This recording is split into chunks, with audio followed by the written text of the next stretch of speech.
กลับเข้าสู่ช่วงที่2ของรายการนะคะสิ่งที่เราขาดไม่ได้เลยก็คือภารกิจของหน่วยบัญชาการทหารพัฒนากับช่วงชันเรือนค่ะสำหรับภารกิจแรกที่เรานำมาฝากในวันนี้นะคะกองบัญชาการกองทัพไทยโดยหน่วยพัฒนาการเคลื่อนที่35สำนักงานพัฒนาภาค3หน่วยบัญชาการทหารพัฒนา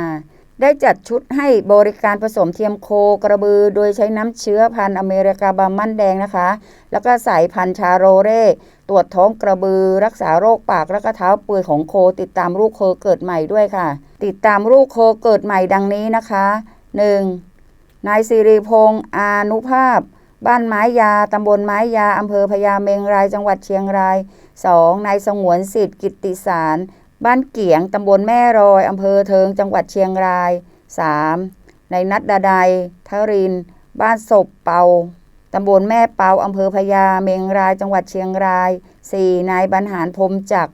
บ้านห้วยเคียนตำบลทุ่งกออำเภอเวียงเชียงรุ้งจังหวัดเชียงรายค่ะมาอีกหนึ่งภารกิจนะคะกองบัญชาการกองทัพไทยโดยหน่วยพัฒนาการเคลื่อนที่51สำนักงานพัฒนาภาค5โดยบัญชาการทหารพัฒนาได้จัดชุดผสมเทียมลงพื้นที่ผสมเทียมโคกระบือให้แก่ราษฎรแล้วก็ติดตามลูกโคที่เกิดจากการผสมเทียมของหน่วยด้วยนะคะพร้อมประชาสัมพันธ์ให้กับเกษตรกรรับรู้ลักษณะของโรคลำปีสกินในพื้นที่บ้านกุดประดูกตำบลกุดประดูกบ้านคำกลางตำบลโนนหนำแท่งบ้านหนองสองห้องตำบลนาผือบ้านโพศิราตำบลโนนโพและบ้านหนองไฮตำบลหนองไฮอำเภอเสนาคณิคมจังหวัดอำนาจเจริญค่ะ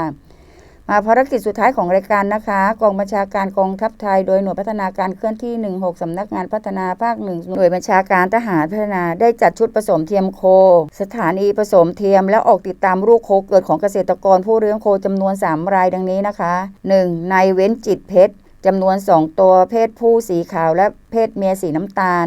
2. นายสกลฉิมปานเพศเมียสีน้ำตาล 3. นายสมานจันทองเพศเมียสีน้ำตาลในพื้นที่หมู่13ตำบลบ้านโคกและพื้นที่หมู่9ตำบลนางง่วงอำเภอเมืองเพชรบูรณ์จังหวัดเพชรบูรณ์ค่ะ